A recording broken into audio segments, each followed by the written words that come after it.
Hi friends, నేను మీ స్వప్న. పిల్లల్ని 5th class వరకు ప్రైవేట్ స్కూల్లోనే వెయ్యాలి అని, తప్పక ప్రైవేట్ స్కూల్లో ఒక 5th క్లాస్ వరకు చదివించాలని అన్న కదండి.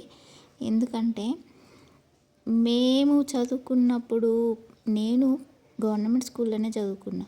కానీ అప్పటి పరిస్థితి వేరు, ఇప్పుడు పరిస్థితి వేరండి. కానీ అప్పుడు మేము ఉండగలిగినాం అక్కడ, ఆ చదువులను చదువుకుంటూ పరిస్థితులను అనుకూలంగా వండుకుంటూ ఉండగలిగినాం. కానీ ఇప్పటి పిల్లలు మాత్రము ప్రైవేట్ స్కూల్లోనే చదువుడు బెటర్. గవర్నమెంట్ స్కూల్లో చదవడం అనేది అసాధ్యం అండి. సవలతులు ఉండయి, అంటే ఫెసిలిటీస్ ఏమి ఉండయండి. పిల్లలు చాలా అవస్థపడతారు.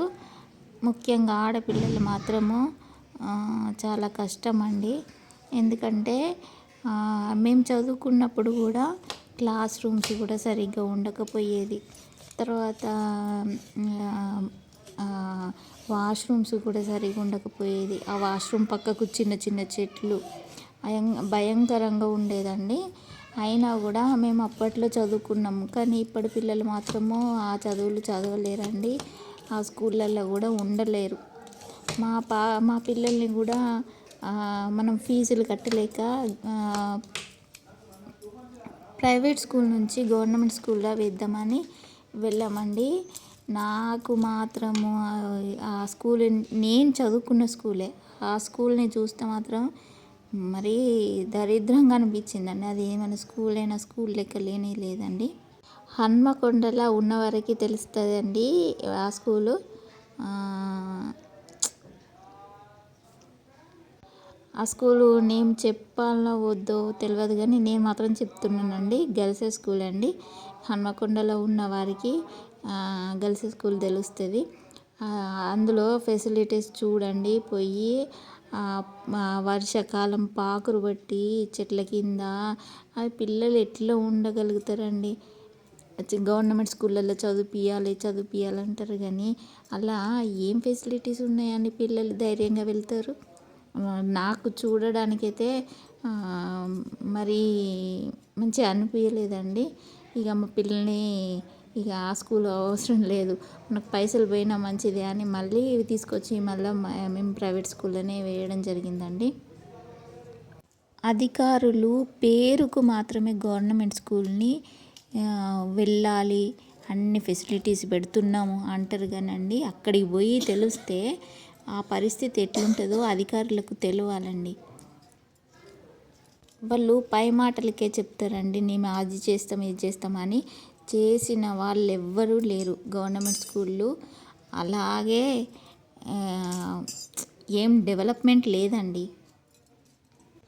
మా పిల్లలు ఆ స్కూల్ని చూడగానే భయపడిపోయిండ్రు, అంత దారుణంగా ఉన్నది ఆ స్కూలు. మరి ఎందుకు అలాంటి స్కూళ్ళు నడిపిస్తారో నాకు ఏం అర్థం కాదండి. మళ్ళీ అన్ని ఫెసిలిటీస్ పెడుతున్నామని అంటారు. ఈ వాష్రూము ముఖ్యంగా ఆడపిల్లలైనా మగపిల్లగాళ్ళకైనా కూడా వాష్రూమ్స్ నీట్గా ఉండాలండి. దాని చుట్టూ చెట్లు పెడితే అలా పాములు వచ్చేది తెలియదు, తెల్లు వచ్చేది తెలియదు, ఎట్లా పోతారండి. అందుకే నాకైతే అస్సలు నచ్చలేదండి. అందుకే మా పిల్లల్ని మళ్ళీ తీసుకొచ్చి ప్రైవేట్ స్కూల్లో వేయడం జరిగిందండి. ఈ ప్రైవేట్ స్కూల్లో కూడా ఒకటి ఉంటుందండి. అసలు మనం చదువుకున్నప్పుడు సిస్టమ్ ఏ విధంగా ఉన్నది, ఇప్పుడు సిస్టమ్ ఏ విధంగా ఉన్నదండి.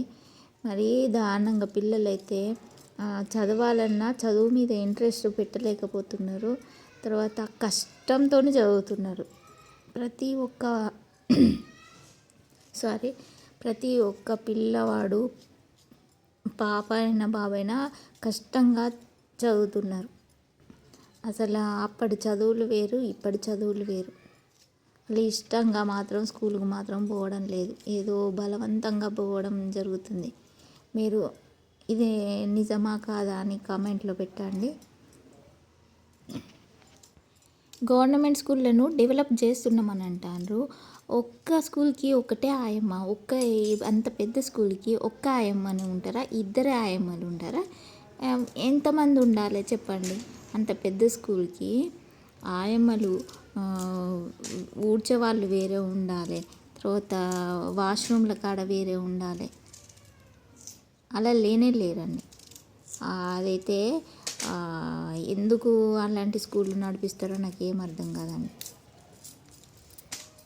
నేను ఇప్పుడు చెప్పాను కదా, పిల్లలకి అప్పుడు మనం చదువుకున్న సిస్టమ్ వేరు, ఇప్పుడే సిస్టమ్ వేరు అని చెప్పాను కదండి. మరొక వీడియోలో నేను అది ఏంటిదో చెప్తానండి. మాది ఈరోజు ఇంకేమో వండినా, రొయ్యలు సొరకాయ వండినండి. మీదేం కర్రీ చెప్పండి కామెంట్లో. ఇక్కడ అల్లం లేదండి, మాది అల్లం అయిపోయింది. అందుకే అల్లం మిక్సీ పడదామని పొట్టు తీస్తున్నా. నా ఛానల్ సబ్స్క్రైబ్ చేసుకోవాలనుకుంటే సబ్స్క్రైబ్ చేసుకోండి, అలాగే లైక్ చేయాలనుకుంటే లైక్ చేయండి, కామెంట్ పెట్టాలంటే పెట్టండి. ఓకేనా? మీకు నచ్చినట్లయితేనే కామెంట్ పెట్టండి. ఓకే అండి, సరే మరి ఈ వీడియో కనుక నచ్చినట్లయితే సబ్స్క్రైబ్ చేసుకోండి, లైక్ చేయండి, షేర్ చేయండి. Thank you very much.